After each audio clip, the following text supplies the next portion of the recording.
Hi, നമസ്കാരം പ്രിയ സുഹൃത്തുക്കളെ. ഞാൻ ഇന്ന് നിങ്ങളെ പരിചയപ്പെടുത്താൻ പോകുന്ന കുറച്ച് പൂക്കളുടെ കാര്യത്തെക്കുറിച്ചാണ്. പൂക്കളെന്ന് പറഞ്ഞു കഴിഞ്ഞാൽ പുണ്യത്തെ വർദ്ധിപ്പിക്കുന്നതും പാവത്തെ നശിപ്പിക്കുന്നതുമായ പുഷ്കാലമായ ധനത്തെ നൽകുന്നതുമാണ് പുഷ്പങ്ങൾ. നമ്മൾക്കെല്ലാവർക്കും അറിയാം, നമ്മൾ പൂജയ്ക്കൊക്കെ സാധാരണ പൂക്കളെ വാങ്ങാറുണ്ട്. അതുപോലെ നമ്മുടെ തൊടികളിലൊക്കെ വെച്ച് പിടിപ്പിക്കാറുണ്ട്. അങ്ങനെ നമ്മുടെ സാധാരണ തൊടികൾ വെച്ച് പിടിപ്പിക്കുന്ന തെറ്റി, ചെമ്പരത്തി, പിന്നെ അതുപോലെ തന്നെ നമുക്ക് തുളസി, അങ്ങനെ കുറേ ഐറ്റംസുകൾ നമ്മുടെ തൊടിയിൽ വളർത്താറുണ്ട്. അപ്പം അതിൽ ചില കാര്യങ്ങളുടെ പറയാനുണ്ട്. നമ്മുടെ എല്ലാവരും ചോദിക്കുന്നത് എന്താണ് ഈ ദശപുഷ്പങ്ങളെന്ന്.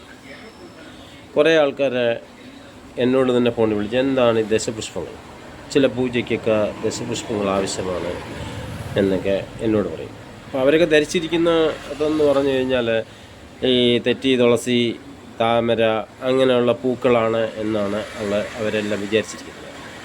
പക്ഷേ അതല്ല. അതിന് പ്രത്യേകമായിട്ടും പറയുവാനുള്ളത്, ദശപുഷ്പം എന്ന് പറഞ്ഞാൽ 10 പുഷ്പങ്ങളാണ്. 10 പുഷ്പങ്ങളെന്ന് പറഞ്ഞു കഴിഞ്ഞാൽ, ഒന്ന് കറുക എന്ന് പറയും. കറുക നമ്മുടെ എല്ലാം വസ്തുവിനകത്തൊക്കെ കിടപ്പുണ്ട്. പോച്ച പോലെ കിടക്കുന്ന സാധനമാണ് കറുക. അതുപോലെ നിലപ്പന, രണ്ടാമെന്ന് പറഞ്ഞു കഴിഞ്ഞാൽ നിലപ്പന എന്താണെന്നും എല്ലാവർക്കും അറിയാം. ഇതെല്ലാം നമ്മുടെ വസ്തുവിനകത്തിൽ ഉണ്ടാകുന്നതാണ്. അതുപോലെ മുയൽ ചെവിയൻ എന്ന് പറയും. മുയൽ ചെവിയൻ, ചെറുള, തിരുതാളി, മുക്കുറ്റി എന്താണെന്ന് ഞാൻ പറയാതെ തന്നെ എല്ലാവർക്കും അറിയാം. കയ്യോന്നി, പിന്നെ പൂവാങ്കുരുന്നില, കൃഷ്ണകാന്തി. ഇങ്ങനെയാണ് 10 പുഷ്പങ്ങൾ, ദശപുഷ്പങ്ങൾ എന്ന് പറയുന്നത്. അതുപോലെ തന്നെ നമ്മൾ ഓരോ പൂജയ്ക്കും ഓരോ പൂക്കളുണ്ട്.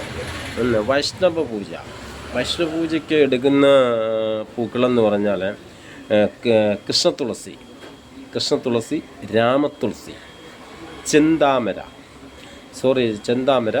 വെള്ളത്താമര, പിച്ചി, മുല്ല, ജമന്തി, ഇതൊക്കെ പ്ലാസ്, കാട്ടുചെമ്പകം, ചെമ്പകം, നമ്പ്യാർവട്ടം, ചെമ്പരത്തി, നീലത്താമര, കുരുക്കുത്തിമുല്ല എന്ന് പറയും. പ്രത്യേകിച്ച് നമ്മൾ ശ്രദ്ധിക്കേണ്ട കാര്യം കുരുക്കുത്തിമുല്ല. ഇതാണ് നമ്മൾ വൈഷ്ണവ പൂജയ്ക്ക് എടുക്കുന്നത്. അതുപോലെ തന്നെ ശൈശവ പൂജയ്ക്ക് നമ്മൾ എടുക്കുന്ന പൂക്കളാണ്. അതെന്തൊക്കെയാണെന്നൂടെ നമ്മൾ ഒന്ന് മനസ്സിലാക്കിയാൽ നല്ലതായിരിക്കും. കൂവളത്തിൻ്റെ ഇല, കൂവളത്തിലാന്ന് പറയും.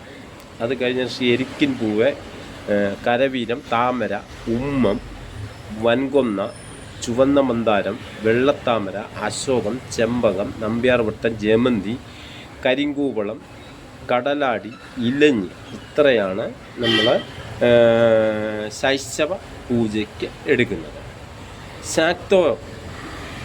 ശാക്തോയം എന്ന് പറഞ്ഞാൽ ചുവന്ന തെറ്റി, ചുവന്ന താമര, ചെമ്പരത്തി, വെള്ളത്താമര, ചെങ്ങഴി നീർപ്പൂവെന്ന് പറയും, കരിങ്കൂവളം, ഉച്ചമലരി, കാട്ടുമുല്ല, പുന്നപ്പൂവ്, നാഗപ്പൂവ്, പിച്ചകം, കുരുക്കുത്തിമുല്ല, ഉമ്മത്തിൻ പൂവ്, മുല്ലപ്പൂവ്, കൃഷ്ണകാന്തി, നമ്പ്യാർവട്ടം.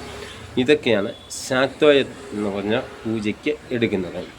അതുപോലെ തന്നെ പ്രത്യേകിച്ചും നമ്മൾ ഈ ഗണപതി പൂജയ്ക്കൊക്കെ ഉപയോഗിക്കുന്ന പൂക്കൾ നമ്മൾ സാധാരണ തെറ്റി, തുളസി എന്നൊക്കെയാണ് സാധനങ്ങൾ കൊണ്ടുവരേണ്ടത്. ഗണപതി പൂജയ്ക്ക് സാധാരണ തുളസി ഉപയോഗിക്കാൻ പാടില്ല എന്നുള്ളതാണ് ശാസ്ത്രം. എന്നാൽ എല്ലാ തിരുമേനിമാരും അതുപോലെ തന്നെ ഈ ഗണപതി പൂജയ്ക്ക് തുളസി ഉപയോഗിക്കാറുണ്ട്. പക്ഷേ അത് ഒഴിവാക്കുന്നതായിരിക്കും നല്ലത്. ശിവന് കടലാടിയിൽ, ഭദ്രയ്ക്ക് കുങ്കുമപ്പൂവാണ് മുഖ്യം. അതുപോലെ തന്നെ ശിവപൂജയ്ക്ക് മുല്ലപ്പൂവും കൈതപ്പൂവും, വിഷ്ണു പൂജയ്ക്ക് ഉമ്മത്തിൻ പൂവ്, ദേവി പൂജയ്ക്ക് എരിക്കിൻ പൂവ്. ഇതൊക്കെയാണ് പൂജയുമായി ഇഷ്ടമുള്ള ദേവന്മാർക്ക് ഇഷ്ടമുള്ള പൂക്കൾ. നന്ദി, നമസ്കാരം. ഇനിയും എന്തെങ്കിലും സംശയം ഉണ്ടെങ്കിൽ നമ്മുടെ മലബാർ ഫ്ലവേഴ്സിൻ്റെ യൂട്യൂബ് ചാനൽ സബ്സ്ക്രൈബ് ചെയ്യുക. അതുപോലെ തന്നെ ഷെയർ ചെയ്യുക, ലൈക്ക് ചെയ്യുക. ഇനിയും ഇതുപോലുള്ള അറിവുകൾ നിങ്ങളുടെ മുൻപിൽ എത്തിക്കുന്നതാണ്.